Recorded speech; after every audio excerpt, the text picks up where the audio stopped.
안 하는 것 같아요. 그렇죠. 그러니까 돌려줄 생각을 안 하니까 타이트한, 그러니까 자기 돈, 여윳돈이 없는 상태에서 전세 맞추고 자기 그 차액만 딱 그만큼만 집어넣을 수 있는, 그러니까 자기가 만약에 1억을 가지고 있다 그러면은 전세금, 매매가에서 전세금 뺀 차액이 1억 되면 딱 그런 물건을 찾아가지고 그냥 다 몰빵하는 거예요. 근데 옛날에 그 투자를 했던 분들 보면 항상 그 리스크라고 하잖아요. 네. 리스크를 대비할 용도로 현금을 좀 어느 정도 남겨놓고 그 나머지를 투자를 했던 것 같은데 요즘은 진짜 몰빵, 그걸 다 하는 것 같아요. 그러니까 이런 식으로 이제 투자를 하니까 뭐가 문제냐면 일단 전세금을 돌려주는 상황을 예상하지도 못했고, 그 다음에 지금 이제 그런 상황이 벌어지니까 이게 손해본다는 느낌이 굉장히 강하죠. 일단 매매가가 만약에 이런 거를 떠나서 만약에 매매가가 제자리에 있는데 전세가가 떨어졌어요.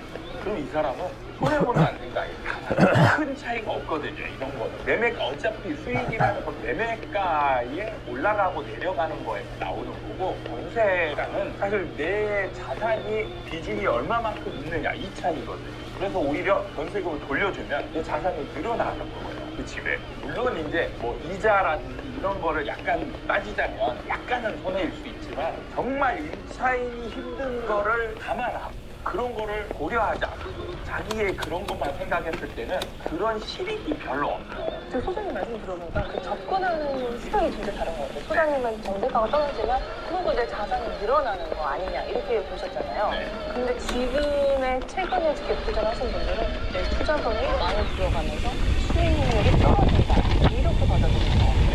수익률이 떨어지는 그러니까 손해본다고 생각하는 거죠. 그죠. 그러니까 그게 문제예요.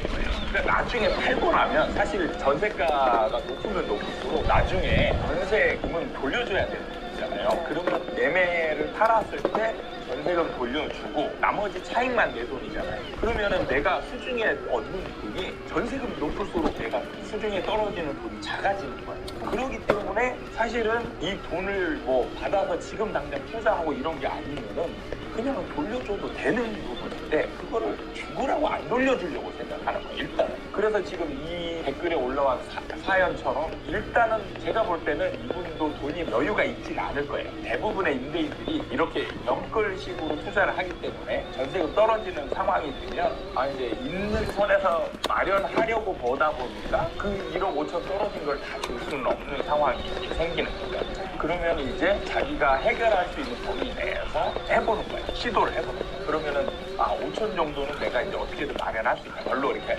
엄청 노력하지 않고 그냥 있는 선에서 해결하자고 5천 원 선에서.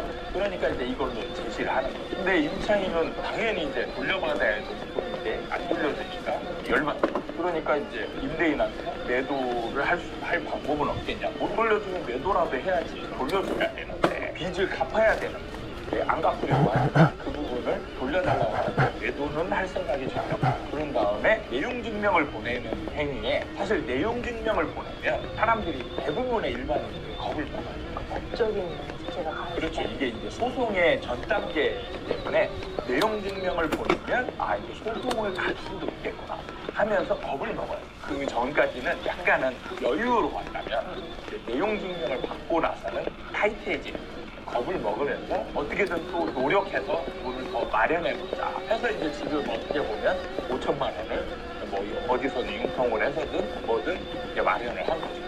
사실 쌓아놓고 있지는 않았을 거라는 생각이 들긴 해요. 제가 볼 때. 근데 저는 이것 또한 약간 임대인의 이기적인 행동이다라고 생각이 드는데 이게 매도를 할 생각이 없다는 게 자기는 손해를 보고 싶지 않다는 마음이 정말 들어가 있다고 생각해요. 어쨌든 이 돈은 내가 수익이 좀 줘야 되는데 이 손해 보면서 팔 생각은 없다는 생각이 딱 들어가 있는 거예요. 그러니까 지금 요즘 들어서 제가 이제 드는 생각이 뭐냐면 부동산 일종의 이제 전문가들이 대부분 이제 요즘 막 컨설팅이나 강의나 이런 걸 많이 하잖아요. 특히 이제 갭 투자를 권유하는 그런 방식에 있어서 수강생들한테 이런 얘기를 많이 하는 거야. 우리나라의 갭 투자는 전세가가 안 떨어진다. 그래서 이 갭이 작은 걸 사면은 돈도 안 들어가고 굉장히 많은 주택을 사면서 나중에 올라가면 떼돈을 벌 수 있다. 이런 거 하고, 그리고 이제 만약에 전세가가 좀 떨어지면 그때는 위험 리스크를 임차인한테 전가시킵니다. 그러니까 예를 들면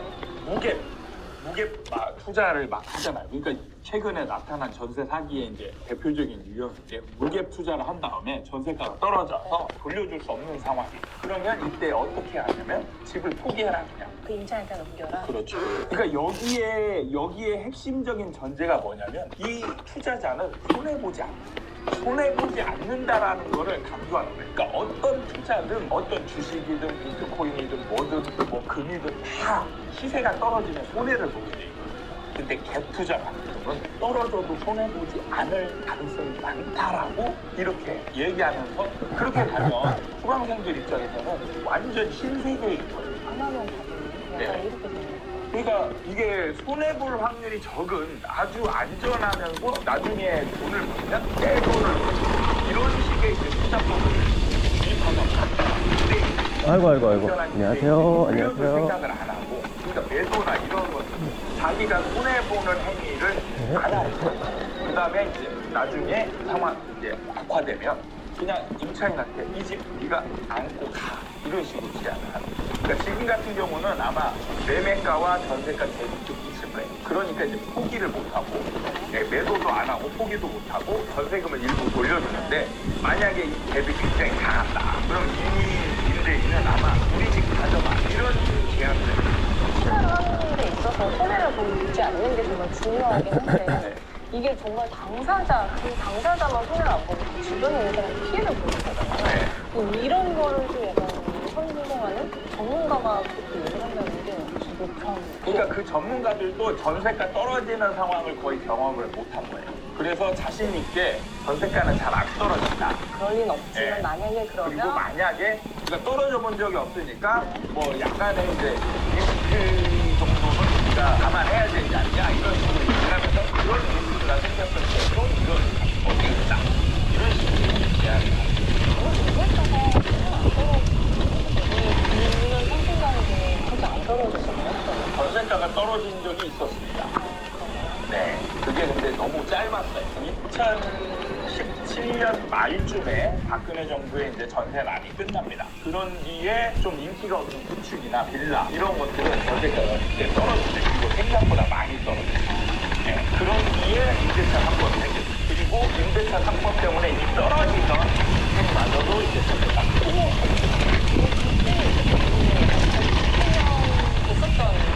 그렇죠. 이런 게 또 잘못된 시그널을 주고 그러니까 이 전세가는 좀 떨어지다가 다시 올라가야 이런 식으로 그래서 전세가는 거의 떨어지지 않는 일시적인 거다. 이런 것도 그렇죠. 받아들일 수 네. 있어요. 그래서 지금 버티는 사람들이 많아요. 그때 그 살았던 지금 살아서 완전히 다르죠. 지금은 임대차 3법이라는 제도가 처음 생기기 때문에 그건 그 제도가 처음 생기는 제도 자체의 문제가 아니고 제도가 처음 적용되면서 사람들이 적응하지 못하는 그 상황에서 이제 폭등이 일어났던 거예요. 앞으로 임대차 3법 하에서 2020년에 전세가 폭등 상황은 앞으로 안 나타납니다. 그렇기 때문에 이렇게 이제 급락하는 상황도 사실 벌어질 가능성이 없죠. 그러니까 이제 이 급락한 게 또 다시 또 급등할 거다. 약간 이런 거를 기다리는 임대인도 있을 수도 있는데 그런 그렇죠. 상황은 다가오지 않을 것이다. 그렇죠. 그러니까 지금은 돈을 안 돌려주고 버티는 게 사실 좀 도움이야.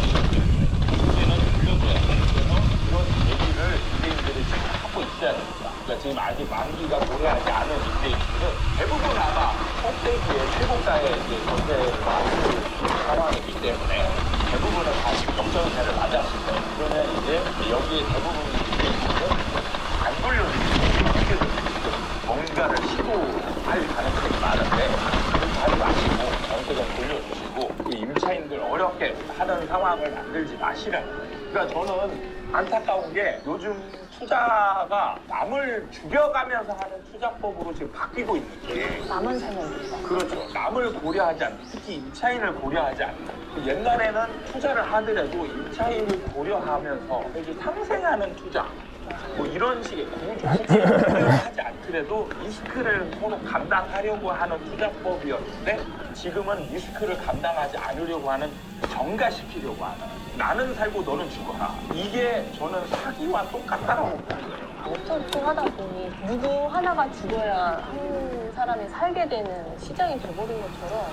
좀 안타까운 것 같아요. 착한 임대인 영상을 찍었었잖아요. 지금 착한 임대인 없어요. 이제 악질 임대인이냐 아니면 그냥 임대인. 댓글에 요즘 댓글에 또 보니까 제가 착한 임대인은 아니다 그랬더니 그럼 나쁜 임대인이냐. 진짜 이게 우리나라의 이분법적 이 살 논리 구조는 정말 대단해요. 제가 언제 나쁘다고 했습니까? 그냥 임대인이라고 했어요. 착한 임대인은 아니다. 착하지 않으면 나쁜 거지 이렇게 생각을 할 수 있는 거죠. 아 이게 진짜 이 이분법적 논리 구조는 쩝니다. 쩔어요. 오늘은 이 댓글을 통해서 좀 얘기를 해봤던 것 같아요. 지금 상황을 임대인은 어떻게 받아들이고 있고 어떻게 네. 대비를 하려고 하나 봤는데 이게 버티는 게 답은 아니다. 이걸 적극적으로 뭔가 대응을 해야 되고 해결해야 될 문제라는 걸 좀 인식을 하는 게 좋은 네. 것 같아요. 네. 그러니까 이 댓글에서 이제 지금 임차인들 만기가 도래하는 임차인들은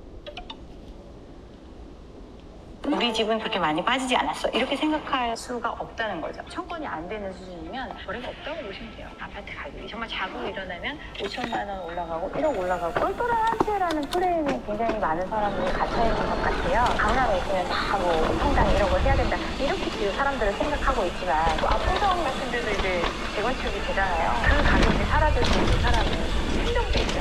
모두가 갑자기 뭐 30억, 100억 부자가 되는 게 아니잖아요. 머니인사이트 구독자 여러분 안녕하세요.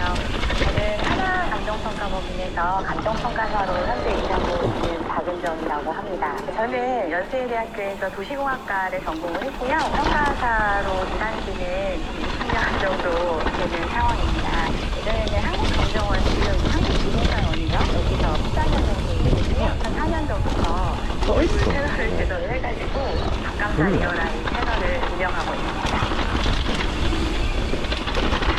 본인들의 지역이 거래가 안 되고 있기 때문에 기존에 높았던 거래가에서 조금 빠졌다고 하니까 호가가 뭐 1, 2억 낮아질 수는 있지만 그 가격이 실제로 또 매매가 되는 게 아니거든요. 실제로 매매가 되려면 훨씬 더 낮은 금액으로 내려와야 매매가 되는 건데도 불구하고 그 시장 자체가 소외돼 있는 거죠. 오히려 지금 뭐 3, 40% 빠졌다 이렇게 얘기하는 지역들은 그나마 사람들이 이 지역에 관심이 있는 수요가 있어서 그만큼 가격이 떨어졌을 때 거래가 체결이 되니까 그만큼 빠졌다고 실질적으로 나타나는 거지. 일반적으로 대부분의 아파트 단지에 시장 내에 거래가 없는 경우가 굉장히 많거든요. 그러니까 그것만 갖고 판단하기에 내 집은 우리 집은 그렇게 많이 빠지지 않았어 이렇게 생각할 수가 없다는 거죠. 전반적인 거래량을 보면 이제 서울의 거래량을 기준해서 이제 얘기를 하는 이유는 그나마 투자의 목적으로 많이 들어오고 시장에 가장 많은 수요가 있는 지역이 서울이다 보니까 서울을